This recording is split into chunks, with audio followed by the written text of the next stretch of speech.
اس کے علاوہ انہوں نے اسرائیل کو ایک دہشت گرد اور غیر قانونی ریاست کہا. اقوام I am convinced the tide is turning. I am convinced the pressure of public opinion is mounting and ceasefire is inevitable. Israel is losing out. They're losing the media war despite their connections. They are losing the media war. The tide is turning. What are their connections? Deep pockets. What does that mean? Well, they're very influential people. They control media. I mean, I would call that an anti-Semitic remark. Well, you see, the point is they have a lot of influence and they get a lot of coverage. Now, what has balanced that is the citizen journalist who has been reporting, sharing video clips, and that has jolted people and that has woken up people. جب CNN کی خاتون anchor نے وزیر خارجہ شاہ محمود قریشی سے interview لیا تو وزیر خارجہ نے وہاں پر یہ کہا کہ یہ دنیا جانتی ہے کہ اسرائیل میڈیا وار بھی ہار رہا ہے کیونکہ اس نے تمام بڑے بڑے میڈیا گروپس کو اپنے ساتھ ملا رکھا ہے. دنیا بھر کے میڈیا گروپس کو اپنے ساتھ ملانے کے باوجود وہ یہ جنگ ہار رہا ہے. دنیا کو حقائق پتہ چل رہے ہیں, اب وہ یہ چھپا نہیں سکتے.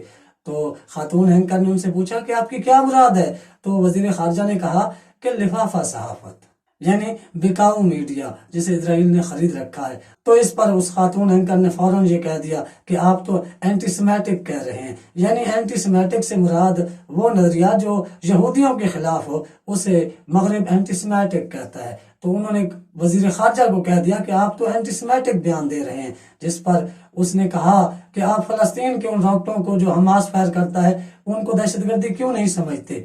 تو وزیر خارجہ نے بڑا خوبصورت جواب دیا کہ میں نہ تو کسی راکٹ حملے کو دفاع کروں گا اور نہ ہی اس بمباری کو جو نہتے اور بے گناہ فلسطینیوں پر اسرائیلی طیارے کرتے ہیں, لہذا میں دونوں کو سپورٹ نہیں کرتا. یہودی ہوں یا مسلمان سب کو زندہ رہنے کا اور امن کے ساتھ زندہ رہنے کا حق حاصل ہے اور میں کوئی اینٹی سمیٹک نہیں ہو رہا.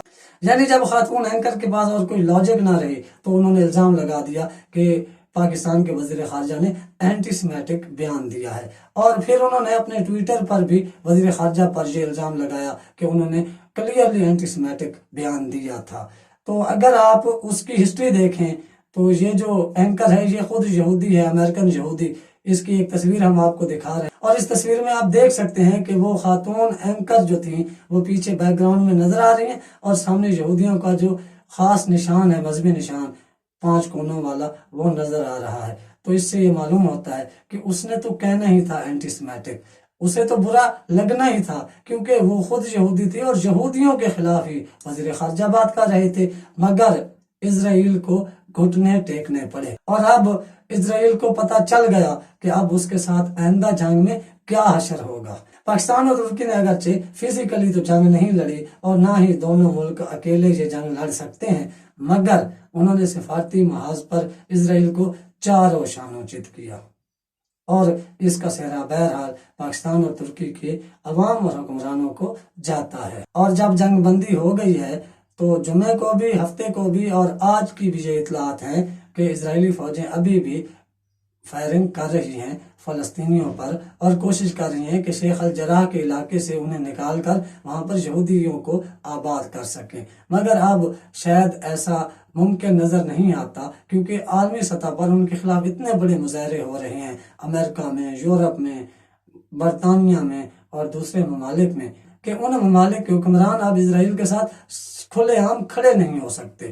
اس لیے بائیڈن بھی ڈھکے چھپے انداز میں باتیں کر رہے ہیں, اگرچہ وہ یہ کہہ رہے ہیں کہ اسرائیل کو اپنے دفاع کا حق حاصل ہے, مگر وہ اب یہ کہہ رہے ہیں کہ بے گناہ فلسطینیوں کے قتل کو بھی اوائڈ کیا جائے.